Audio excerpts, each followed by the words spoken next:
Kalau kalian ingin beli mobil, misal kata kalian punya duit anggaran 500 juta, kalian ingin beli mobil anggaran sekitar 400 juta, tapi kalian memang punya modal 500, ada duit kalian.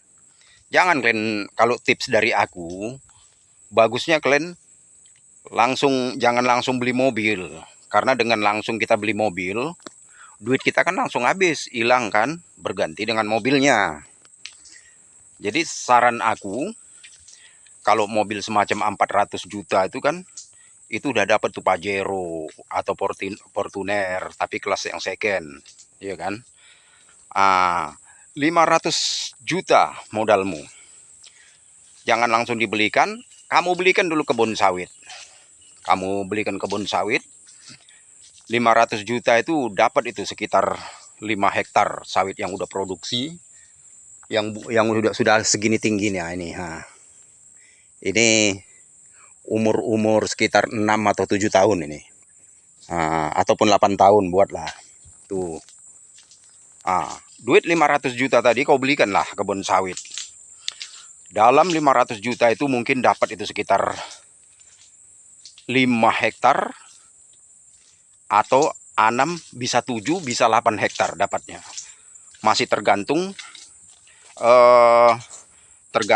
letak geografisnya, letak posisi tanahnya kan. Kau belikan. Itu biasanya masing-masing, tapi kita pun harus minimal kita bawa orang yang pengalaman sawit. Jadi kita bisa melihat kondisi kesuburan tanah. Kondisi kesuburan tanah ini bisa menentukan hasil produksi banyak sikitnya. Kita bawa mereka, biar diupah sedikit nggak apa-apa. Nah, jadi dalam 1 hektar itu kan kalau kita memang mendapatkan tanah yang subur ataupun yang katakan yang sedang-sedang, dalam per hektar dia tuh bisa menghasilkan 1 ton lebih. Buatlah paling-paling remisnya itu 700 kilo. Katakanlah 700 kilo. Nah, kalau trek memang bisa turun sampai 5. Tapi trek ini kan kadang-kadang kan dalam beberapa bulan. Misal kata 4 bulan, 5 bulan baru trek. Nah, trek itu pun bukan dia langsung habis, enggak. Masih ada juga. Nah, jadi kita perhitungkan di dalam 5 hektar atau 6 hektar itu, kalau kita pukul rata aja lah, 800 kilo aja lah. Nggak usah dulu 1 ton, nggak usah 1 ton lebih, ya kan. 800 aja kali sekarang udah berapa? Kalau sawit sekarang kita pukul 2.500 aja lah, ya nah. Harga 2.500 per kilogram. Berarti kalau 1 tonnya itu berapa itu? 2,5 juta, 800 sekitar. Coba kita ambil pukul enaknya aja dulu, 2 juta. Setiap manen 2 juta ya. 2 juta. Kalau 2 juta itu dikalikan 6 hektar. 2 juta. Sawit kita 6 hektar kan. 6 hektar itu berarti udah 12 juta. Ya, 12 juta. Ya kan, 12 juta dalam sekali panen. Kalau sebulan 24 juta. 24 juta. Ada orang yang manen sebulan itu 3 kali juga. Tapi ya mungkin lebih sedikit lah buahnya karena dia 3 kali kan. Jadi kita bayangkan lah dalam sebulan aja lah 24 juta. Baru kita kredit. Nggak usah dikredit. Kita pinjaman kur bank. Kita pinjaman kur bank. Dengan agunan kebun yang kita beli tadi itu. Sertifikat atau surat apanya lah. Sebagai agunannya. Bank pasti percaya. Nah, kita bayar apanya? Jangan kredit jangan kredit mobil, jangan. Berat bayarannya. Kalau kur dia hanya sekitar hanya 7% apa berapa? Iya, sekitar itu mungkin kalau nggak salah pula. Pokok di dalam 50 juta bunganya cuma 7 juta. Jadi seperti itu. Kalikanlah kalau 500 juta atau 400 juta berarti sekitar berapaan tuh? 700 iya mungkin. Seperti itu. Jadi Mobil kita dapat, angsuran bulannya bisa dibayar dengan uang yang tadinya ingin kita belikan mobil hangus. Aturan uang itu hangus jadi tidak, kan? Jadi mobil dapat, kebun dapat. Angsuran banknya kita bayar dengan hasil kebun tadi itu yang kita beli, kebun yang kita beli. Nah, masuk akal nggak? Masuk akal kan? Nah, jadi sebagian orang kadang-kadang kan kalau dia ingin beli mobil, langsung aja duit itu dibelikan mobil dengan dia. Kan hangus duitnya kan, habis berganti mobil. Kalau dengan cara saya itu tadi, tapi dengan kita bersabar, nah, kita bisa dapat kebun, bisa dapat mobil pun bisa dapat. Nah, untuk mengantisipasi sawit entah turun harganya atau sedang trek, ya biasanya kalau orang punya 500 juta ini bukan orang kecil, biasanya dia pun kan punya cadangan usaha lain. Nah, ditutup lah pakai itu, ditutup. Tapi di dalam 12 juta sekali panen, 24 juta per bulan, itu masih berlebih kalau untuk cuman membayar kredit, membayar uang angsuran bank tadi itu masih berlebih-lebih, masih berlebih itu. Nah, masuk akal kan? Nah, itulah keuntungannya sawit nih.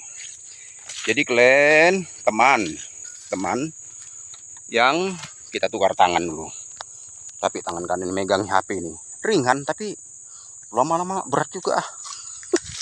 Jadi kawan-kawan yang bekerja di Malaysia tuh, kalian hemat. Jadi kalian kawan-kawan yang bekerja di Malaysia itu, kalian harus punya tembakan seperti itu. Kalau kita udah sekian tahun di Malaysia, jangan diboros-boros duitnya. Minimal setelah kalian berhenti pulang dari kerja Malaysia itu, kalian udah punya usaha. Karena kalian pikirlah sulitnya, udahlah masuk cara haram kan, cara gelap.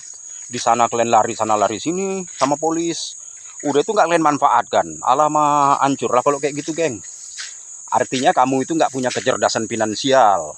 Jadi kita itu harus cerdas finansial, melek finansial.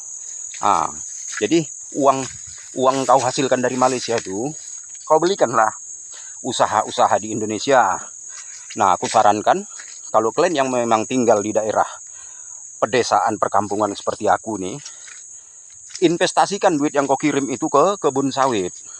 Nah, kebun sawit ini, geng, termasuk usaha yang potensi rugi atau bangkrut dari kerugian apa itu jauh dari situ. Kalian belikan tanah. Kalau nggak tanah kosong pun jadi kalian belikan. Investasi tanah, dari semua investasi itu yang paling aman dan paling menguntungkan itu tanah. Kalau kamu investasiin ke emas, emas memang tetap naik, tapi naiknya itu nggak langsung drastis, pelan, dan bisa juga turun. Nah, memang dia bisa untuk kalau investasi jangka panjang tuh emas bisa, karena emas makin lama naik, kita simpan. Tapi kan beresiko tinggi kan menyimpan emas itu, beresiko tinggi, beresiko rumah kecurian, kecolongan, kebakaran. Kalau kamu investasikan ke tanah, kamu belikan tanah, baru kamu beli sekarang ini, 3 bulan aja kau jual udah tinggi, udah naik harganya. Nah, apalagi kalau setahun, 2 tahun, 3 tahun, tetap aja naik. Keuntungannya itu harga tanahnya aja, belum lagi hasil kebun sawitnya. Nah, jadi investasi yang cerdas itu kebun sawit. Kedengarannya memang sederhana, kedengarannya memang seperti kuno, tradisional, tapi inilah yang investasi yang sangat aman. Resiko tidak begitu beresiko. Nah, jadi manfaatkan duit Malaysia kau tuh, manfaatkan ringgit tuh. Nyarinya payah-payah, di sana kok kita hoga-hoga. Sayang lah. Jadi di sini ada contoh yang sudah begitu dia buat. Dia main ke Malaysia kerja, duit dikirim ke emak ayahnya, emak sama ayahnya di kampung, kerjanya cuma nyari-nyari mana lahan yang dijual. Duit udah ada di bank, jadi emak ayahnya keliling kampung aja denger-dengerin mana ada tanah dijual. Udah itu mana ada orang terdesak. Kadang-kadang kan lebih menguntungkannya lagi kan beli tanah yang terdesak. Kadang-kadang orang itu tiba-tiba sakit, sakit perlu duit, juallah tanahnya dengan harga murah, ambil langsung. Inilah itu kadang-kadang trik juga, trik untuk mendapatkan harga yang murah macam itu. Udah, jadi kadang trik-trik dengan kesabaran seperti itu bisa mendapatkan harga tanah murah. Nah, jadi kamu, uang-uang kau tuh, ingat loh, kebun sawit itu nggak mesti kita harus kebunnya di situ, kita di situ. Nggak, itu salah. Kebun sawit itu bisa kebunnya di sana, bahkan sejauh provinsi, di sana kebunnya. Orangnya di sini yang punya. Siapa yang merawat? Ya kebetulan kita kalau memang punya saudara, teman, atau orang yang bisa dipercaya, mereka yang nunggu kebunnya. Nah, kita boleh cek sebulan sekali datang, atau seminggu kalau memang dekat. Uang bisa ditransfer. Nah, kalau kebun itu memang lebar, kita kurang percaya, kita bisa satu orang ambil, karyawan kita di sana itu bisa satu orang ambil kepercayaan kita. Apakah dia orang yang bisa dipercaya, masih sepupu, saudara, atau apalah, atau keponakan kita. Biar dia jadi kepercayaan dia, jadi satu orang untuk mewakilkan. Nah, jadi seperti itu. Nah, jadi itu trik untuk pekebun-pekebun sawit. Makanya orang mainnya kadang-kadang kan diawali dari 10 hektar. Begitu sawit berhasil, wah, dia langsung buat pinjaman kur, bank. Pinjaman kur bank, katakan dalam 10 tadi, 8 kita pukul 2,5 lagi balik. Buatlah sekitar dalam 10 hektar tadi, setiap manen 8 ton. 8 ton, kalau sebulan udah 16, 8 ton. Ya, terbalik pula. 8 ton kali 2,5 ya, berarti udah sekitar berapa itu? 16 ya, pokok 10 lebih lah katakan. Jadi hasil dari sebulan aja udah katakan udah 20 atau 25 juta dia pegang kan. Ya kalau nggak salah lah. Ya, buatlah seperti ini kan pukul-pukul remisnya aja nih. Pukul remis nih kan baru hitung dalam 1,8, padahal 1 ton pun kadang-kadang 1 hektar bisa 1 ton, bisa lebih sedikit. Nah jadi penghasilan kita 25 juta per bulan itu dari 10 hektar itu kita udah berani pinjam bank itu tadi ya kan. Kita beli lagi lahan-lahan, orang itu gitu dibelinya lahan tambahan, pinjam duit bank dengan agunan surat tanah tadi atau sertifikat. Bank pasti percaya, bank kan langsung cek ke lapangan, langsung belikan, beli lahan lain. Udah semakin lebar, dalam beberapa tahun dia bisa melunaskan angsuran bank ini. Dia pinjam lagi, udah setelah lunas yang satu dia cari lagi tanah, begitulah sampai tanahnya beratus-ratus hektar. Nah, jadi harus ada jiwa entrepreneur. Kadang-kadang orang ini wah udah ini, udah lahannya lebar, hanya cuman berhenti sampai di situ, langsung cepat puas. Ini yang nggak bisa itu. Kalau orang yang berjiwa entrepreneur itu kan pengusaha itu macam itu. Makin lebar tanahnya makin lebar. Tapi kadang-kadang orang yang pola pikirnya apa ini, tanah makin lebar dia makin ketakutan. Apa yang ditakutkan? Mati pun kita nggak bawa tanah, bukan gitu. Mati pun kita nggak bawa tanah, bukan itu maksudnya. Semakin ekonomi kita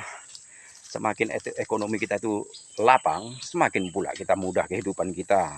Mati kita pun makin mudah kalau diarahkan ke arah ibadah. Nah, jadi itu gunakan kecerdasan finansial, geng.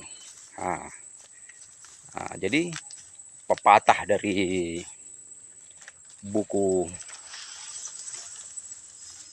Cash Flow Squadron ya kan, Robert T. Kiyosaki itu macam itu.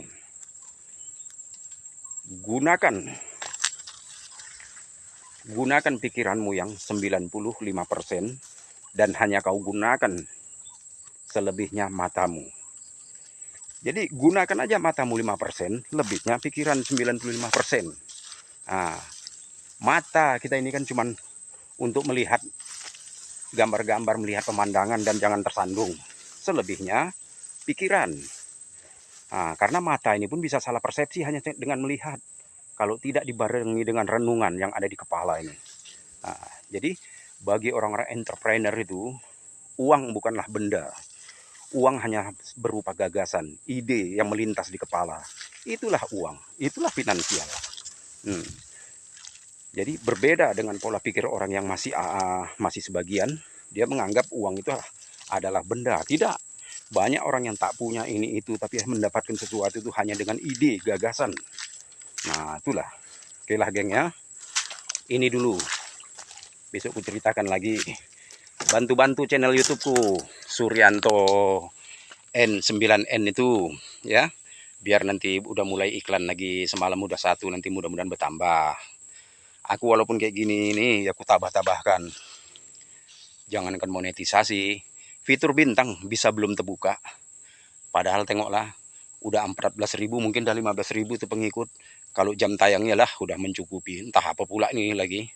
Fitur bintang aja belum terbuka. Yang katanya sekarang pembaruan, cuman 500 pengikut udah bisa terbuka fitur bintang. Loh, kok aku malah belum. Heran juga ini. Jadi jangankan FYP monetisasi, fitur bintang aja belum terbuka. Gimana ini? Nah, itulah kadang aku pening. Pening aku kadang-kadang nengok si Meta nih, mau ku datangi ke rumahnya, dia pindah-pindah aja. Ku tanya RT RW-nya, penghulunya, mana rumah Meta nih? Wah, pindah-pindah terus dia. Itulah, jadi masih ku cari-cari. Kalau kalian jumpa, entah tahu domisili si Meta itu, kasih tahu sama aku ya. Mau datang aku datangi. Kenapa aku kok belum aktif fitur bintangku? Belum pula aku lagi monetisasi, aktif profil atau apanya, ikonnya. Oke ya.